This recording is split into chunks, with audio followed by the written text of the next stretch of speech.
સર્વ વૈષ્ણવોને જય શ્રી કૃષ્ણ.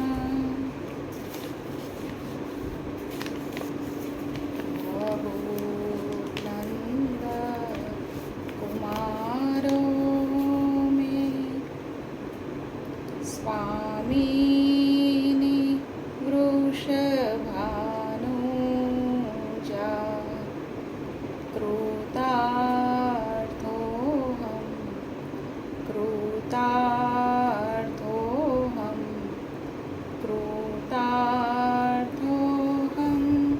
ન સંશયઃ. ગોકુળના નંદ બાબાના કુમાર શ્રી કૃષ્ણ મારા સ્વામી છે અને બરસાનાના વૃષભાનજીના પુત્રી શ્રી રાધિકાજી મારા સ્વામીની છે. તેથી જ હું કૃતાર્થ છું. તેમાં કોઈ સંશય કે શંકા નથી.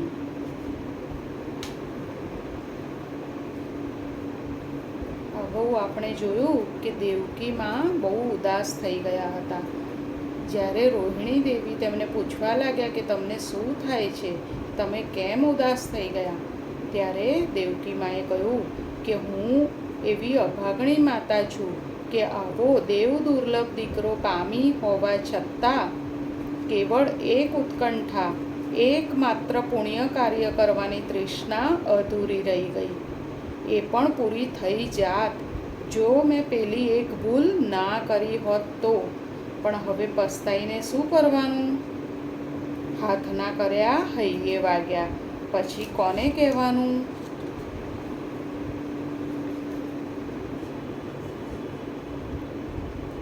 અને તેમનાથી દેવકીમાનું હૈયું ભરાઈ આવ્યું અને તેમનાથી ડૂસકું ભરાઈ ગયું. અને લક્ષ્મણા દોડતી ગઈ અને જળપાત્ર લઈ આવી અને પાણી પાયું. પાણી પીને કાંઈક સ્વસ્થ થયેલા દેવકીમાં જાણે સ્વગત બોલતા હોય તે રીતે પોતાની વર્ષોથી રૂંધાયેલી હૈયા વરાળ વાણી દ્વારા બહાર કાઢવા લાગ્યા. હું શું ત્રિભુવનની કોઈ પણ જનેતા જો મારી જગ્યાએ હોય તો એ પણ આવી ભૂલ કરે જે મેં કેવળ વાત્સલ્ય ભાવે, ભોળા ભાવે મારી એક મનોકામના પૂરી કરવાની લાલસાથી લલચાઈને કરી. દેવકી માએ શું કીધું કે હું શું ત્રિભુવનની કોઈ પણ માતા હોય મારી જગ્યાએ તો એ પણ આવી જ ભૂલ કરે જે મેં કેવળ વાત્સલ્ય ભાવે, ભોળા ભાવે કરી. મારા જેવી દુર્ભાગી જનેતા આ નવખંડ ધરતી પર એક તો બતાવો કે જેની કુખે જન્મેલો પુત્ર ખુદ એના પિતાના જ હાથે બીજી ક્ષણે ઉપાડી લેવાયો હોય, દૂર મોકલી દેવાયો હોય અને 14-15 વર્ષના વહાણા વહી જાય પછી એ પનોતો પુત્ર એને સહી સલામત પાછો મળે, અને એ પણ પાછો કોઈ સાધારણ કે જેવો તેવો દીકરો નહીં, કૃષ્ણ કનૈયા જેવો મનમોહન, શ્યામ સુંદર, અનેક પરાક્રમો કરીને લોકહૈયા જીતી લેનારો નટવર નાગર. પછી મારા જેવી આગલા 7 પુત્રોને જન્મતા વેત તેમને કાળ દેવતા કંસના હાથે ભીત ઉપર પછાડીને મારી નંખાતા નજરે જોનારી હતભાગિણીમાં હેમખેમ બચી ગયેલા આ એકમાત્ર પુત્ર રત્નને જોઈને જો હરખ ગેલી કે આનંદ ગેલી ન થઈ જાય તો એનામાં રહેલું માતૃત્વનું ઝરણું સાવ સુકાઈ ગયું છે એમ જ લોકો સમજે ને. પુત્રને જન્મ આપ્યા બાદ જે માતા એને એક ટીપું પણ પૈપાન ન કરાવી શકી હોય, પુત્રને જન્મ આપ્યા બાદ જે માતા તેને એક ટીપું પણ પૈપાન ન કરાવી શકી હોય, બાળકપણમાં એને પોતાના ખોળામાં કે ઘોડિયામાં સુવડાવીને એક પણ હાલરડું ન ગાઈ શકી હોય, એનું ધરાઈને મોં પણ ન જોઈ શકી હોય, એકે વાર એને ગળે લગાડીને વહાલ ભર્યું ચુંબન પણ ન કરી શકી હોય. અરે પોતાના જાયાનું લાલન પાલન તો શું એક બાળોતિયું પણ બદલાવી ન શકી હોય એ માતાને જ્યારે વર્ષો પછી એનો લાડકવાયો લાલો માં માં કહેતો ભેટી પડે ત્યારે તેની માતાની શી હાલત થાય એની કલ્પના તો ખુદ કલ્પના દેવીને પણ નહીં આવે. મારી શી દશા થઈ હતી એ તો હું જાણું જ છું, કેમ કે આ ક્ષણની રાહ જોઈને તો વર્ષોથી હું જીવી રહી હતી. આ બહેન રોહિણી ન હોત અને એમણે દયા કૃપા કરીને આ અભાગણીને એના દીકરાના સમાચાર આપીને અને એ પાછો આવશે તેવી સતત આશા આપ્યા કરીને જો જીવતદાન ન આપ્યું હોત તો લાલાના વિયોગમાં મારા પ્રાણ તો ક્યારનાય સ્વર્ગે સીધાવી ગયા હોત. આટલું કહીને જાણે કાંઈ યાદ કરતા હોય તેમ દેવકીમાં હવામાં તાકી રહ્યા અને પછી ધીરે ધીરે કહેવા લાગ્યા, વર્ષોના વિયોગ બાદ જ્યારે અમારું માતા પુત્રનું સુખદ મિલન થયું ત્યારે હર્ષ વિભોર થઈ ગયેલી હું તેને શું ખવડાવવું અને શું ન ખવડાવવું, શું પીવડાવવું ને શું ના પીવડાવવું, શું પહેરાવવું ને શું ન પહેરાવવું, એના સુખ માટે શું શું ન કરવું અને શું કરવું, એની મથામણમાં અને મૂંઝવણમાં એવી અટવાઈ ગઈ હતી અને રાત દિવસ બસ કેવી કનૈયામય જ થઈ ગઈ હતી. એ તો રોહિણી બહેન જેવા જેમણે બધું નજરે જોયું હોય એ જ સમજી શકે અને કહી શકે. વર્ષોથી હૈયાની ભીતરમાં પરાણે પરાણે દબાઈને દટાઈને પડી રહેલો મારો એ માતૃવાત્સલ્ય ધોધ પુત્ર પ્રાપ્તિ બાદ એવા પ્રચંડ વેગથી લાગણી મર્યાદાના સાતેય પડળ તોડી ફોડીને ઉછળતો કૂદતો વહેવા લાગ્યો કે હું આખો સંસાર ભૂલી જઈને બસ મારા લાલા કનૈયામય બની ગઈ હતી. 24 કલાક એના જ વિચારોમાં ખોવાયેલી રહેવા લાગી. મહેલમાં તેની પાછળ પાછળ પડછાયાની જેમ ફરવા લાગી. એ પાણી માંગે તો દૂધ હાજર કરી દેવા લાગી. એ જમવા બેસે તો એની સામે બિરાજીને હું મારી જાતે તેને પંખો નાખું. એ ખાતો હોય તો ટગર ટગર તેની સામે જોયા કરું. એને માટે રોજ જાત જાતની અને ભાત ભાતની અવનવી મધુર વાનગીઓ મારી જાત દેખરેખ હેઠળ તૈયાર કરાવું. રોજ રાત્રિએ પોડી જાય પછી જ હું સૂઈ જાઉં અને વહેલી સવારે એ જાગી જાય તે પહેલાં તો ઉઠી પરવારીને તેને લાડ લડાવવા હાજર થઈ જાઉં. આવી ભાવ વિભોર અને હરખ ગેલી મનોદશામાં મારાથી અજાણતા એક દિવસ પેલી ભયંકર ભૂલ થઈ ગઈ. દેવકીમાએ શું કહ્યું કે આવી ભાવ વિભોર અને હરખ ગેલી મનોદશામાં મારાથી અજાણતા એક દિવસ પેલી ભયંકર ભૂલ થઈ ગઈ. 2-3 મહિના વીત્યા હશે એને મથુરા આવે અને એટલા દિવસોમાં તો મેં મારાથી થાય એટલા તમામ પ્રયત્નો કરીને લાલાનું મન સતત બહેલાવ્યા કર્યું. લાલો ઉંમરમાં ઘણો મોટો થઈ ગયો હતો અને યુવાનીના ઉંમરે આવીને ઊભો રહી ગયો હતો એટલે એની જનેતા તરીકે હું તેને બીજું તો કોઈ વાત્સલ્ય સુખ આપી શકતી ન હતી અને યાદવ રાજ્યની સલામતી માટે તથા જરાસંઘ જેવા બળવાન શત્રુઓથી મથુરાની પ્રજાનું રક્ષણ કરવા માટે એ વહેલી સવારથી મોડી રાત સુધી એટલો વ્યસ્ત અને કર્તવ્યપરસ્ત રહેતો હતો કે મથુરામાં હોય તેટલા દિવસ તેના 2 ટંકની ભોજન વ્યવસ્થાનો ભાર ઉપાડવા સિવાય એની બીજી કોઈ સેવા મારા ભાગ્યમાં લખાયેલી ના હતી. છતાં આટલું પણ સુખ ક્યાં છે એવું સમજીને મેં એ દિવસોમાં એને જેટલી પણ વાનગીઓ મને આવડતી હતી અને મથુરામાં પ્રચલિત હતી તે તમામ ધરાઈને જમાડી લીધી. રોજ રાત પડે ને મારા મનમાં ગડમથલ શરૂ થાય કે કાલે મારા લાલાને શું જમાડું. એની એ વાનગીઓ ફરીને ફરી ખવડાવતા મારો જીવ નહોતો ચાલતો. મારી ઈચ્છા તો તેને નીત નવી વાનગી ચખાડવાની હતી, પણ બીજી વાનગીઓ હવે મારા ધ્યાનમાં આવતી જ ન હતી. એક રાત્રે મને કોણ જાણે ક્યાંથી કુબુદ્ધિ સૂજી. એક રાત્રે મને કોણ જાણે ક્યાંથી કુબુદ્ધિ સૂજી કે આવતીકાલે તો લાલાને એની અત્યંત પ્રિયાતિ પ્રિય અને મધુરાતિ મધુર વાનગી મારી જાતે બનાવીને જમાડું. આવો વિચાર આવવા પાછળ મારો માતૃ સહજ અધિકાર ભાવ જ કારણભૂત હતો. મેં બહેન રોહિણી પાસેથી અને દાઉ બલ્લુ પાસેથી કઈ વાર એવું સાંભળ્યું હતું કે નંદગાંવમાં અને વૃંદાવનમાં લાલો 3 વસ્તુ પાછળ દીવાનો હતો: મહી, માખણ અને રોટલો.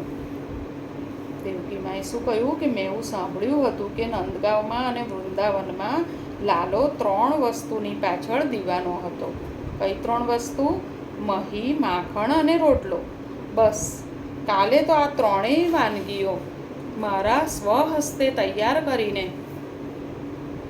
એવા પ્રેમથી જમાડું કે વ્રજમાં ગોરસ ઢોળી પછાડીને અને શીકા તોડી ફોડીને ક્યારેય ચોરી પણ કરીને 2 હાથે મહી માખણ ખાતો હતો તે બધું ભૂલી જાય. દેવકીમાએ શું વિચાર્યું કે હવે તો કાલે હું આ 3 વાનગીઓ મારા સ્વહસ્તે તૈયાર કરીને એવા પ્રેમથી જમાડું કે વ્રજમાં ગોરસ ઢોળી પછાડીને અને શીકા તોડી ફોડીને ક્યારેક ચોરી પણ કરીને 2 હાથે મહી માખણ ખાતો હતો તે બધું ભૂલી જાય. આવી ગાંડી છેલછાએ કોણ જાણે કેમ મારા સમસ્ત ચિત્ત પ્રદેશનો કબજો લઈ લીધો. મેં રોહિણી દીદી પાસેથી અને દાઉ પાસેથી જ્યારથી સાંભળેલું ત્યારથી મારા હૃદયમાં સતત એવું થયા કરતું હતું કે એની જનેતા તરીકે મારો જે અધિકાર હતો એને મારા હાથે રાંધીને પીરસીને સ્વહસ્તે કોળિયા ભરીને ખવડાવવાનો તે બીજા કોઈએ છીનવી લીધો હતો. આ બંને જણાએ મને 2 વ્યક્તિઓની નામજોગ માહિતી આપીને સતત એવું કહ્યા કર્યું હતું કે યશોદા મૈયાએ અને કોઈ રાધા નામની ગોપીએ રાધા નામની ગોપીએ મારા કાનુડાને વર્ષો સુધી પોતાના હાથે આ 3 વાનગીઓ એટલી આત્મીયતાથી જમાડી હતી કે દુનિયાની કોઈ સ્ત્રીએ પોતાના પુત્રને કે પતિને આ રીતે કોળિયા ભરાવીને અને પોતાના કોળિયામાંથી પણ અડધો કોળિયો તેના મુખમાં મૂકીને અત્યંત પ્રેમાવેશથી નહીં જમાડ્યો હોય. દાઉ કે રોહિણી બેમાંથી કોઈએ તો મને એટલે સુધી કહ્યું હતું કે ભગવાન રામચંદ્રને પેલી ભક્ત શબરીએ ભક્તિભાવથી ચાખીને એઠા કરેલા મીઠા બોર ખવડાવેલા. એ તો માત્ર એક પક્ષી વ્યવહાર હતો.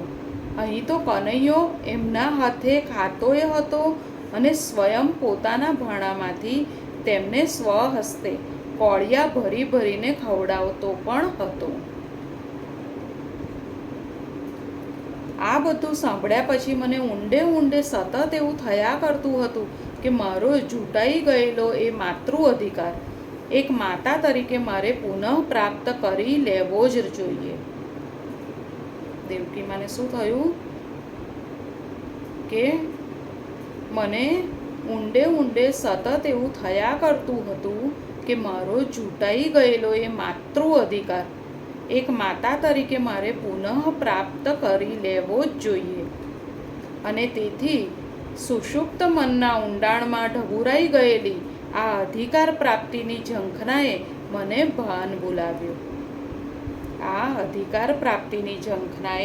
ભાન બોલાવ્યું. જેવો મને વિચાર આવ્યો કે આવતીકાલે લાલાને મહી માખણ અને રોટલો જમાડું, તેની સાથે જ પેલી માતૃત્વ અધિકારની પ્રાપ્તિ માટેની અદમ્ય ઈચ્છા એકાએક જાગૃત થઈ ગઈ અને હું સૂતેલી હતી તે એકદમ ઊભી થઈ ગઈ. ભોજનાલયમાં જઈને મેં મારી જાતે એક માટીના ઠામમાં દૂધ આખર્યું, જેથી સવારમાં તાજું મોડું મહી તૈયાર થઈ જાય. જેટલી પણ મલાઈ હાથ લાગી તે એક પાત્રમાં એકઠી કરી, જેથી સવારે વહેલી ઉઠીને હું તેને મથીને એમાંથી એકાદ વાડકો માખણ તારવી શકું.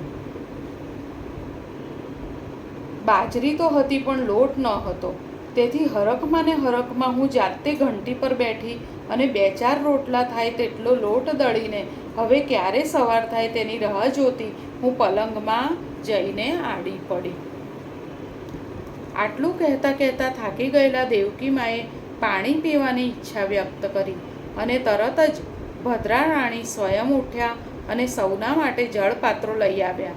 સૌને પછી શું થયું એ સાંભળવામાં એટલો રસ પડ્યો હતો કે કોઈથી એક ક્ષણનો પણ વિલંબ હવે સહન થતો ન હતો. અહીંયા પ્રકરણ 14મું સમાપ્ત થાય છે. રામ શ્યામ વાદે ચડ્યા, લીલા કીધી કીર્તાર, હસ્તિન પર રાધા સહ કૃષ્ણ થયા અસવાર. શ્રાપ મુક્ત નંદી થયો સફળ વૃષભ અવતાર, કૃષ્ણ જનેતા ખુદ કરે નિજ ભૂલનો એકરાર. રામ શ્યામ વાદે ચડ્યા, લીલા કીધી કીર્તાર, હસ્તિન પર રાધા સહ કૃષ્ણ થયા અસવાર. શ્રાપ મુક્ત નંદી થયો સફળ વૃષભ અવતાર, કૃષ્ણ જનેતા ખુદ કરે નિજ ભૂલનો એકરાર. હવે છે પ્રકરણ 15મું, દેવકી માની શ્રી રાધા દર્શનની ઉત્કંઠા. દેવકી માની શ્રી રાધા દર્શનની ઉત્કંઠા. સૌ જલપાન કરીને સ્વસ્થ થયા એટલે દેવકી માએ પછી શું થયું એ ધીરે ધીરે કહેવા માંડ્યું. સવારે વહેલા ઉઠીને મેં વલોણું કરી માખણ કાઢ્યું. બધાની રસોઈ મહારાજે બનાવી લીધી. ત્યાર પછી એ બધાને બહાર કાઢીને મેં સ્વયં હાથે ટીપી ટીપીને 4 રોટલા શેક્યા અને છેલ્લે એક છાલિયામાં રાત્રે જમાવેલું મોડું મહી ભરીને તેમાં મીઠું, જીરું અને મિશ્રી ભેળવ્યા. બસ પછી હું લાલાની રાહ જોતી બેઠી કે ક્યારે એ જમવા આવે અને ક્યારે એની સમક્ષ આ ભાણું મૂકીને તેને આશ્ચર્યચકિત કરી દઉં. ફરી જોઈએ. દેવકી માએ ભાણું તૈયાર રાખ્યું અને રાહ જોતા બેઠા કે ક્યારે લાલો આવે અને આ ભાણું મૂકીને તેને આશ્ચર્યચકિત કરી દઉં. બરાબર મધ્યાહન સમયે લાલો મહેલમાં આવ્યો અને હાથ પગ મોં ધોઈને સીધો જમવા માટે ભોજન ગૃહમાં આવ્યો. મેં હરખથી એને આવકાર્યો, પાટલે બેસાડ્યો અને અંદર જઈને આ 3 વાનગીવાળી ભોજન થાળી તૈયાર કરીને મેં તેની આગળ મૂકી દીધી. હરખ ગેલી થઈ ગયેલી હું હાથમાં પંખો લઈને એની બાજુમાં બેસી પડી અને મારી લાગણી દર્શાવવા કહેવા માંડી, બેટા કનૈયા, મેં જાતે આ 3 વાનગી આપણા બંને માટે તૈયાર કરી છે. દેવકી માએ શું કીધું કે બેટા કનૈયા, મેં જાતે આ 3 વાનગી આપણા બંને માટે તૈયાર કરી છે. આજે તો મારી એવી ઈચ્છા છે કે હું મારા હાથે તને જમાડું અને તું તારા હાથે તારી આ જન્મભૂખી જનેતાને જમાડ બેટા. જે રીતે તું વ્રજમાં યશોદા મૈયાને અને તારી પેલી સખી રાધાને માખણ ચોપડેલો રોટલો અને મહી જમાડતો હતો. લાલા, મેં સ્વયં આ બધું તૈયાર કર્યું છે. માખણ વલોવ્યું છે મારી જાતે, મહી જમાવ્યું છે પણ મેં જ એને કાના બાજરી પણ જાતે દળીને એના લોટમાંથી મારા હાથે આ રોટલા શેક્યા છે. હું તો લાગણીશીલ થઈને બોલીએ જ જતી હતી. ત્યાં એકાએક મારી નજર લાલા ઉપર પડી અને હું તો ડઘાઈ જ ગઈ. પાટલા પરની થાળી બંને હાથે અધ્ધર ઉપાડીને લઈને લાલો તો ફાટી આંખે એ 3 વાનગી સામે તાક્યા જ કરે.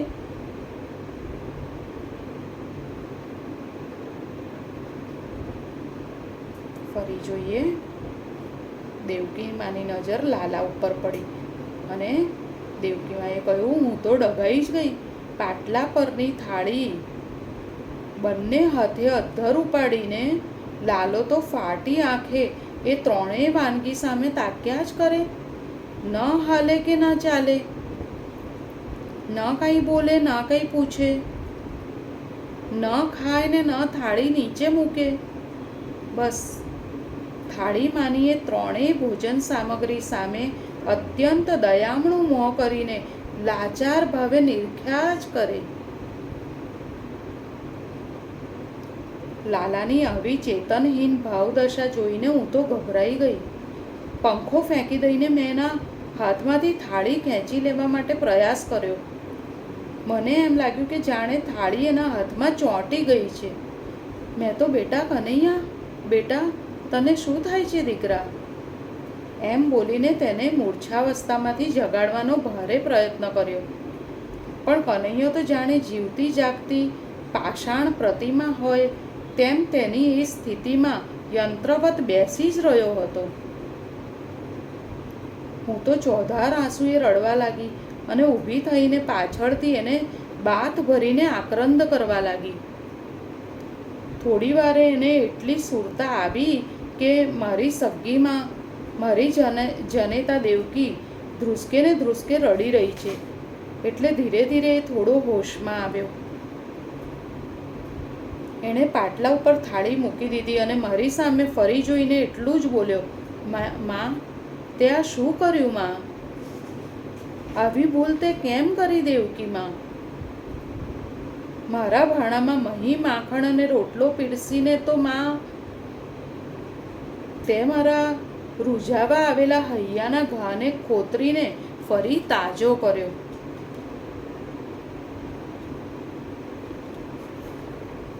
માં, હવે હું આ રાજમહેલમાં નહીં રહી શકું. આટલો બોલતો બોલતો તો એ ઉઠીને સામેના આસન ઉપર જઈને બેઠો.